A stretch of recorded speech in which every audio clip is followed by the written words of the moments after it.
Hello student, आपका हमारे YouTube channel पे स्वागत है। आज के इस वीडियो में हम सेट टॉपिक को स्टार्ट करने जा रहे हैं। तो ये स्टार्ट करते हैं अपने इस वीडियो को। तो सबसे पहले हम देखते हैं कि सेट होता क्या है। A set is a well defined collection of object. Set क्या है? वेल डिफाइंड कलेक्शन है किसी भी ऑब्जेक्ट्स का। ठीक है, जैसे कि आपको यहाँ पर एग्जांपल दिया हुआ है, set of odd natural number less than 10 the vowels in the English alphabet. अगर मैं यहाँ पर एक सेट बनाऊँ, set of odd natural number less than 10 का, तो हमारे पास कौन कौन से नंबर आ जाएंगे? जैसे कि देखा जाए 1 है, 3 है, 5 है और 9 है। ठीक है, तो ये जो है वेल डिफाइन है, तो ये क्या है? एक सेट है। ठीक है, और दूसरा हमारे पास था the vowels in the English alphabet. तो हमारे पास इंग्लिश अल्फ़ाबेट में जो जो वॉवल्स होते हैं वो कौन कौन से? ए, ई, आई, ओ, यू। ठीक है, तो सेट जो है वो क्या होता है? एक वेल डिफाइंड कलेक्शन होता है ऑब्जेक्ट्स का, जैसे कि आपको यहाँ पर एग्जांपल में दिया हुआ है। अगर हमें यहाँ पर ये बोला जाता, अगर हमें एक स्टेटमेंट दी हुई है जैसे कि मोस्ट टैलेंटेड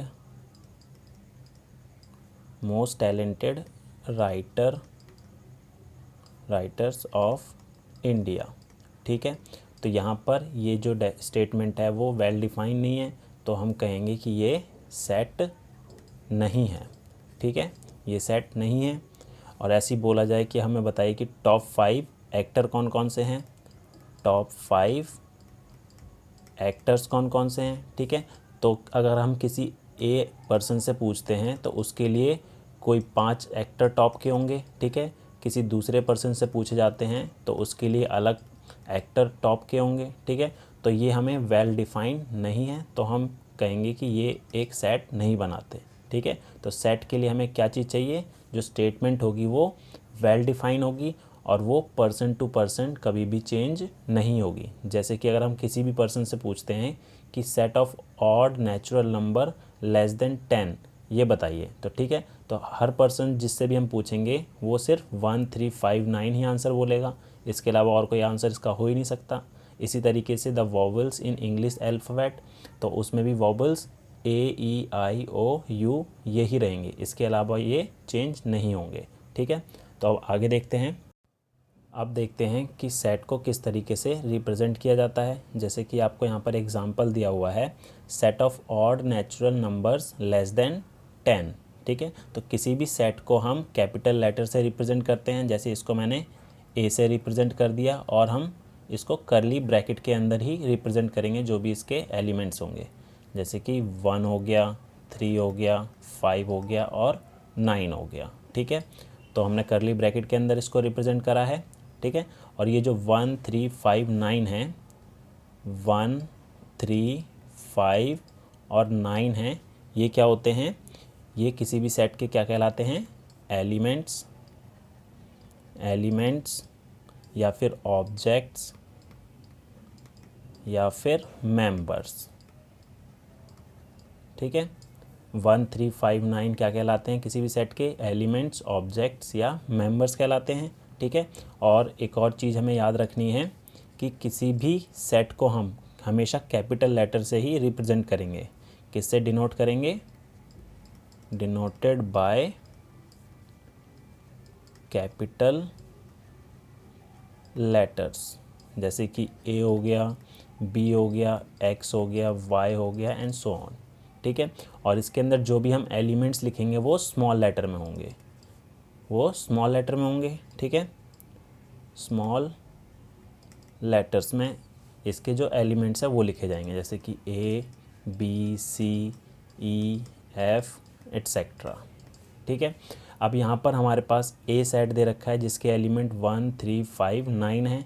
ठीक है, अगर मैं पूछूं कि जो 3 है, 3 ए सेट का एलिमेंट है। ठीक है, तो इसको किस तरीके से रिप्रेजेंट किया जाता है? ए बिलोंग्स टू सेट ए। ये जो सिंबल है वो किस चीज़ का होता है? वो होता है बिलोंग्स टू का। ठीक है, इस सिंबल को हम किस तरीके से रीड करते हैं? Belongs to. 3 belongs to set A. इसी तरीके से 5 बिलोंग्स टू सेट ए। अब देखते हैं रिप्रेजेंटेशन ऑफ सेट।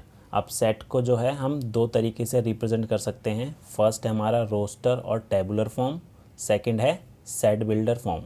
ठीक है, इन दोनों फॉर्म की मदद से हम किसी भी सेट को रिप्रेजेंट करते हैं। जैसे कि हमें यहाँ पे एक एग्जांपल दे रखा है, the set of all vowels in English alphabet. ठीक है, अगर मैं रोस्टर फॉर्म में या टेबुलर फॉर्म में लिखूँ तो इसको किस तरीके से लिखेंगे, A is equals to A E I O U, ये तो हमारा रोस्टर फॉर्म या फिर टेबुलर फॉर्म हो गया है। ठीक है, और अगर मैं इसको सेट बिल्डर फॉर्म में लिखूं, ये तो हमारा फर्स्ट है।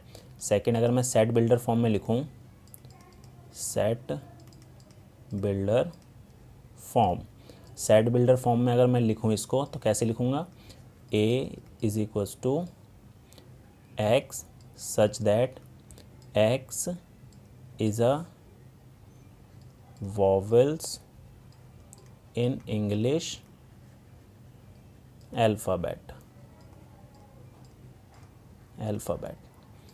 ठीक है, तो ये वाली जो फॉर्म है हमारी वो कौन सी फॉर्म हो जाएगी, सेट बिल्डर फॉर्म हो जाएगी।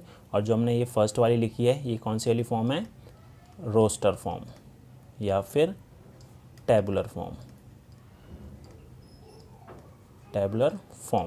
ठीक है, तो इस तरीके से हम किसी भी सेट को रिप्रेजेंट करते हैं, रोस्टर फॉर्म में या फिर सेट बिल्डर फॉर्म में। अब आगे देखते हैं। अब जैसे कि हमें यहाँ पर बोला गया है set of letter forming the word school, यहाँ पर स्कूल है, इसके लेटर को सेट के अंदर रिप्रेजेंट करना है। तो यहाँ पर मैंने सेट को ए से रिप्रेजेंट कर दिया। इसके अंदर कौन कौन से लेटर हैं, एस है, सी है, एच है, ओ है। अब यहाँ पर देखो ओ हमारे पास दो बार दे रखा है, लेकिन हम क्या करेंगे, सिर्फ एक ही बार ओ लिखेंगे, क्योंकि किसी भी सेट के अंदर कोई भी एलिमेंट एक बार से ज़्यादा रिपीट नहीं कर सकते। तो ये हमारा क्या हो गया, एक सेट हो गया है।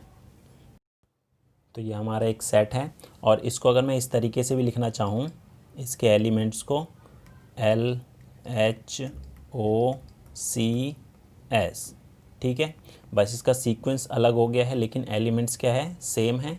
तो दोनों ही इक्वल होंगे। ठीक है, दोनों ही सेट होंगे।